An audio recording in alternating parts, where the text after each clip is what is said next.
My friends and I are ranking Roblox horror games so that we can make the best one ourselves, and here's how. We'll review all of your favorite horror games based on the story, scariness, and gameplay, with bonus points awarded for X Factor, which we will be giving to games that have unique traits that make them better. The first game on our list is the extremely popular game Doors. Doors is made by LSplash, with all the music up for the game also being produced by him. The game takes place in an abandoned hotel where a group of up to four players must roam the rooms in an attempt to get to floor 100 and escape while dodging a number of evil entities.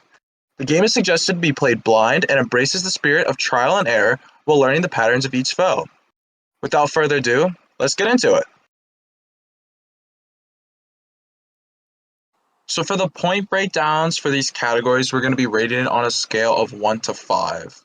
So for the first category, we're going to be talking about the story. So the story, I really feel, is the weakest part of the game. There's not really a lot going on. You're dropped into the hotel and you're expected to figure out everything for yourself. And I mean, there's reoccurring bosses, which is something. And on floor 52, there's a little bit of lore with this red goblin guy and the skeleton, but there's really not too much outside of that. But I do see a lot of room to grow. But for now, I'm personally going to give it a 1 out of 5. Buddy, you want to carry on and tell me what you think?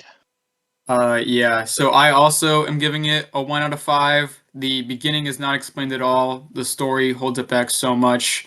But with them alluding to a part two, I do hope that they can expand on the story and just make it better.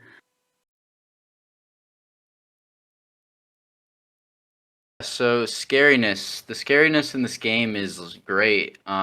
Honestly, I'd give it like a 4.5 out of 5 if we're not doing half scores and like 5 out of 5. But yeah, the first time you play this game, it's like actually horrifying. Damn. Ah! Ah! Ah! Damn word. Don't look! Like the wisp thing got me screaming so many times. But there's also other things that I don't want to spoil, so you can like play the game. That just are very scary. Yeah. What are your thoughts? Or Matt, sorry.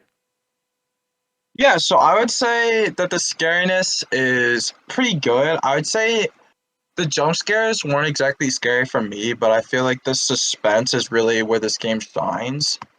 So there's a lot of rooms that are dark, or you'll see lights flicker, and that forebodes to a certain entity. And also, the further you get into the game, you're getting really wary, and you don't want to mess up. So I think the longer you play the game, the scarier it gets. And for all that, I'm gonna put that at a 4 out of 5 in terms of scariness because I think there's more room to grow in terms of scariness in a game. And also, I would rate a 5 out of 5 as a game that I would be thinking about after I played. Like, wow, that is still scary. So talking about gameplay, we're gonna have Dylan talking. So you want to take that?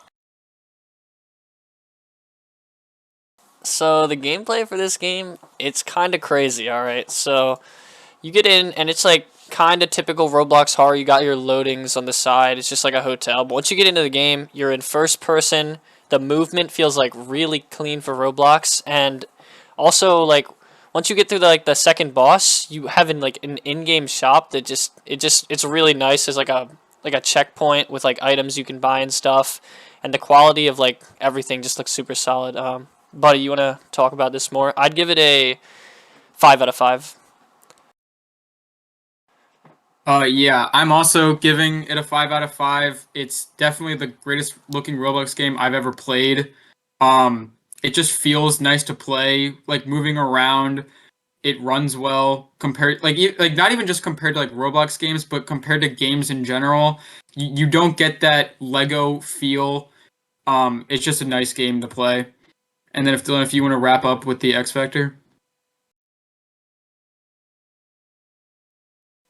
Yep, X Factor. So I think we all know what the X Factor is. I've played this game like 20 times now. It's the replayability is actually really good. So you can just keep going. There's like a bunch of achievements you can get, so you can play it a bunch.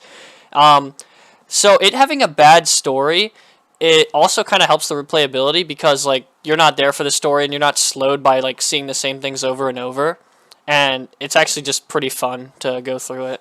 Mike, if you want to talk about this more. Yeah, the replayability is like amazing. You could always have something different. The rooms are randomly generated.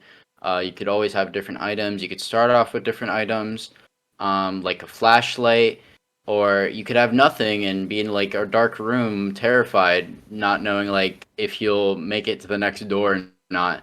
Um, and also just like it's really well made for a Roblox game. Like the graphics and everything are really nice. So yeah, I'd have to give like the X Factor, like if we're giving it an X Factor score, like a 5 out of 5. Yeah, it's good.